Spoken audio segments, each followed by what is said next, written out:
So Honda is back in the game. They're back in the game, Mark. Big time. Honda CBR1000RR-R SP.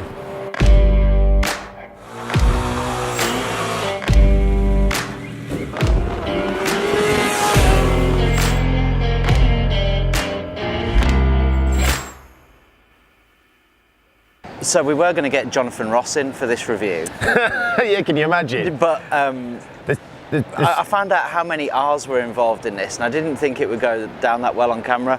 But yes, so it's Honda's CBR1000RR Fireblade. We're back in the game. It's like a game of countdown, this, isn't it? Can I have a consonant, please, Carol? This official CBR-RR-SP. How many different words can you make out of all of that?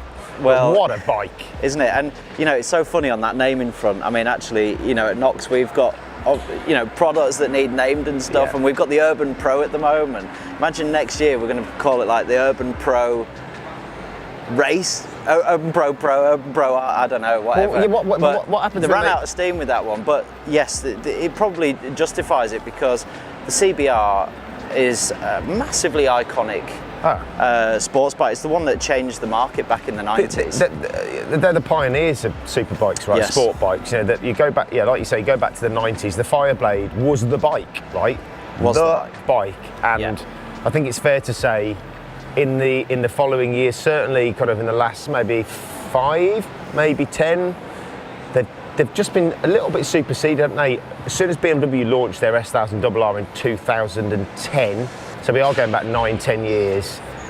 They just moved the game forward, didn't they? Yeah. And again, what's quite interesting is what they've done in terms of how they've launched this bike, getting Marc Marquez involved. And you quite rightly were talking about how the performance on track with MotoGP hasn't necessarily translated in terms of what you can go out into your showroom and purchase and ride on the road.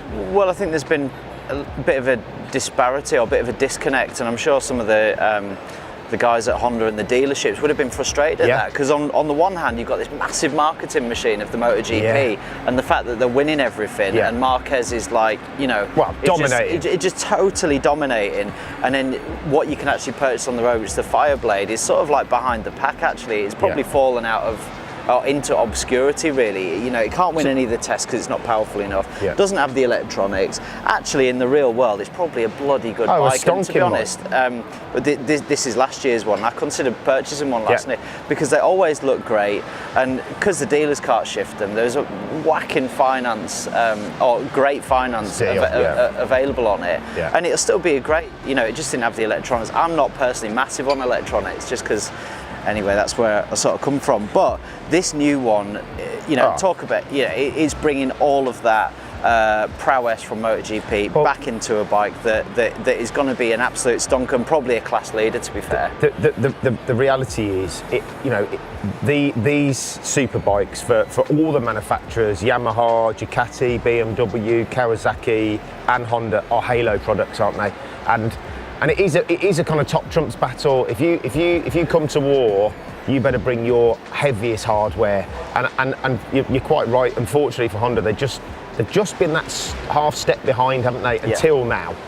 To be honest, the spec sheet on this thing is. It's massive. Yeah. I mean, what we're talking, 216 horsepower. Well, the figures have been banded around, anything between 214, 217 horsepower. I mean, we've obviously done quite a few videos on the super hyper nakeds. These are even more powerful. I mean, they're just... It's insane. Yeah, but I think, you know, the significant difference between that market and this is the way that they're kind of positioning this bike is it's very track focused. Yes. And that's reflected again in kind of how many different things you've got on it. IMU, wheelie control, multiple traction control modes, and the amount of engineering and changes that have gone into the engine. So a lot of the inspiration around this is from the RC213V, which is effectively the GP bike, and it also gets raced at the Isle of Man TT. You're talking titanium everything, aluminium everything. The list just goes on and on and on with this bike. You know, electronics with the SP bike, which is the one we're looking at.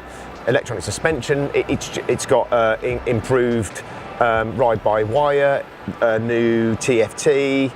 I mean, it's a brute. I mean, although the exhaust looks like the standard Honda can, it was developed in conjunction with Akrapovic. And I mean, we haven't even talked about the styling. I mean, the styling on this bike, in my opinion, because obviously styling is subjective. Yeah, but very much. This is really gorgeous. I mean, and they do it in a black version as well, which we'll put into the frame right now. But the all black, I'm an all black fan. My bike is all black. Yeah. But that is jaw-droppingly gorgeous, in my opinion. I love what they've done with the wings. That Yeah. So again, GP inspired. A separate flappy wing, you know, you've got something built into the... It probably does fly. I mean, maybe if they made them slightly bigger, you could just take off with this, couldn't you? But I mean... I think give it too much that happy handle, you probably will. Well, I mean, I dread to think. Again, we haven't talked about, you know, the curb weight, wet, ready, curb weight, effectively 200 kilos. Yeah, super competitive with that. So you're talking about bikes that are doing 1,000 horsepower per ton. Yeah. That is... And they're stuck to the road with like the tiniest bit of rubber. Yeah. And there better be good rubber on it. So there's the Super Corsas, Pirelli. Yeah. You know, that's the top of the... Well, look, that's as close to a track tyre for the road as you can get, right? Yeah. So you know they're going to be super sticky. The section on it is absolutely massive. Yeah. But and you've got great brakes as well. So the SP is fitted with Brembo's dilemmas, which we talked about that brake. Actually, quite a lot of the top bikes that are coming out are fitted with that caliper, and that's been orientated and peppered with holes to make it lighter, to induce more air. Massive amount of power available on that. Absolutely. On that braking system. And yes, again, frankly, you're going to need it. You are. I love the exhaust. Actually, I love the look of the exhaust. And you know, again, we're seeing like exhaust get bigger and bigger and bigger. We've had quite a few conversations about that. But this, they've made a really, really nice job of it, and they've hidden the cat well as well. Yeah. I mean, I'm not a massive fan of that S1000RR cat. The end can's quite nice, but it's got an absolute coffin of a catalytic converter. They've hidden this quite nicely with the plastics. Well, it's interesting, isn't it? What we're finding is obviously, you know, sort of walking around the show and reviewing various different bikes, is how the different manufacturers come up with different solutions for this Euro 5 legislation. And isn't it interesting how some of them seem to do an amazing job of the packaging and others not so much, but everybody's presented with different problems. You know, I don't think necessarily Euro 5 issues translate based on how much power your engine produces, but like with the Kawasaki, you've got a forced induction and it's a whole different problem. Yeah. But proportionally, this does look just right, doesn't it? And that kind of reference back to MotoGP, you can see that in every aspect of the bike. Yes. The winglets, the longer swing arm, the handlebar position, the tech. You know, they have taken a big step forward with this bike, and they haven't. You definitely get the sense and the feeling that they've left no stone unturned this time. Sure. You know, we know this. That, you know, the BMW just launched a new RR. Yamaha have just come to market with their new R1 and R1M. You know, there are obviously Panigale, and there are different iterations of the V4, but they're all very similar, aren't they? Similar weight, similar power. So again, as we always say, you know, when this gets launched and reviewed and compared, it's going to be absolutely fascinating, isn't it? Yeah, yeah. So the standard bike comes fitted with Showa big piston fork, a standard and Nissin brakes. Yeah. It's probably going to be great, and that bike comes at 20,000 basically. Yeah, give or take 20 grand. The SP is another 3.5 grand. Yeah. But it comes with some extra trick bits, doesn't it? So you've got semi-active Öhlins front and rear shock. Yes.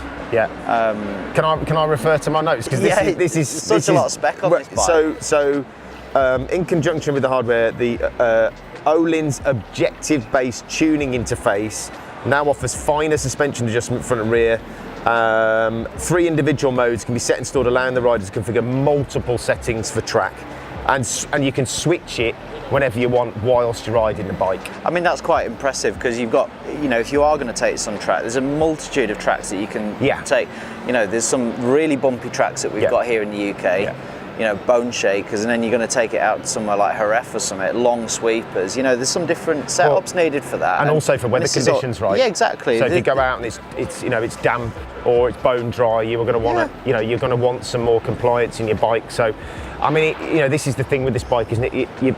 Yes, I'm sure on the road it's a very impressive bike, but you know, I mean, and again, without going over old ground here, it's got way too much performance for the road, in all honesty. You know, 217 horsepower, 200 wet.